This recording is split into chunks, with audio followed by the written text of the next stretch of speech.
There are now just 10 days to go until America chooses a new president. And on Friday, both candidates tried injecting star power into their campaigns. 32-time Grammy winner Beyoncé appeared at a rally in Houston for Vice President Kamala Harris. And former President Donald Trump recorded an interview on Joe Rogan's podcast, which has 14.5 million subscribers on Spotify. After wrapping the interview, Trump held a late-night rally in Traverse City, Michigan. Today, both candidates will hold events in the hotly contested battleground state. Harris in Kalamazoo, Trump in the Detroit suburb of Novi.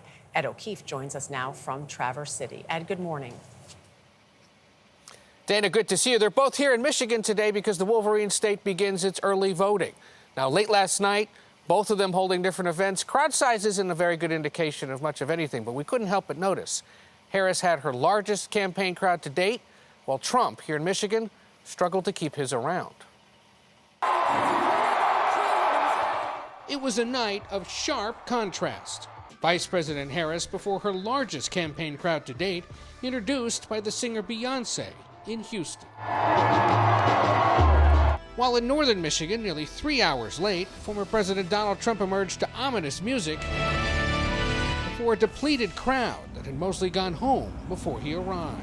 In Texas, rallying more than 30,000 supporters, nowhere near the 7 battleground states expected to decide who wins the White House, Harris tried tying Trump to state Republican officials implementing some of the nation's strictest abortion access laws. If you think you are protected from Trump abortion bans because you live in Michigan or Pennsylvania or Nevada or New York or California, please know, no one is protected if there is a Trump national abortion ban, and it will outlaw abortion in every single state. Trump believes each state should set its own abortion access policy and has said he would veto any proposed national abortion ban. Campaigning in Michigan, he repeatedly urged supporters to vote early, beginning on Saturday. We have to bury the hatred and the lies and the avalanche, and we have to do it in an avalanche of votes. And every time you see a smear, every time you hear them attack, take the motivation to go out and vote. Trump arrived late in Michigan because he'd been in Texas taping a 3-hour episode of comedian Joe Rogan's popular podcast. Well, if I win, this will be my last election. But I think I owe it to the country. Yeah. But I think I owe it to the country. We have to have fair elections.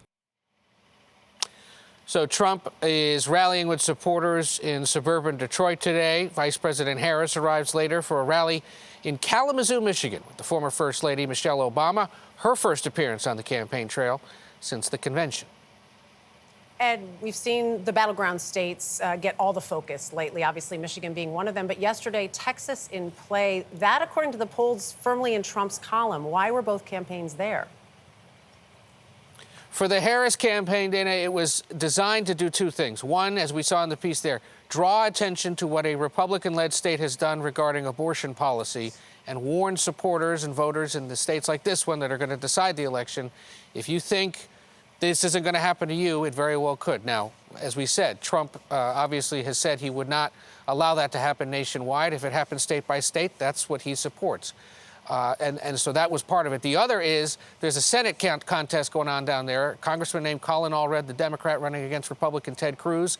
The gap is closing there, and the hope was that if she could draw a crowd to remind people to vote for him, maybe at least the Democrat could win there for the first time statewide since the 1990s. For Trump, it had everything about seeing Joe Rogan, the podcast host.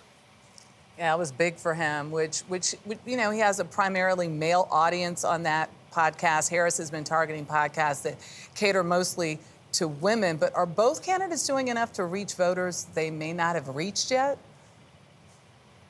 It's a good question. With podcasts, not necessarily, because we know that they appeal to very specific, narrow audiences. In the case of Rogan, as you said, about 14 million listeners, mostly men. He's leading with men, so maybe this is a chance to remind them to go out and vote here in the closing days. Harris was speaking yesterday with the podcast host Brene Brown, someone very popular with women. She's doing well with women. It reinforces that. It's the campaign stops they'll make here in Michigan this weekend. For Harris tomorrow in Pennsylvania, and then back here in Michigan on Monday. For Trump, here today, New York tomorrow, Georgia on Monday.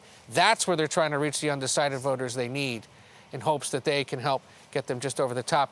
With polling continuing to show us 10 days to go, this thing right down the middle, tied. 10 days. 10 days. Where's your The whiteboard. The whiteboard. You're missing it. Left it in the car. 10 days. I can do it on 2 hands now. 10 days.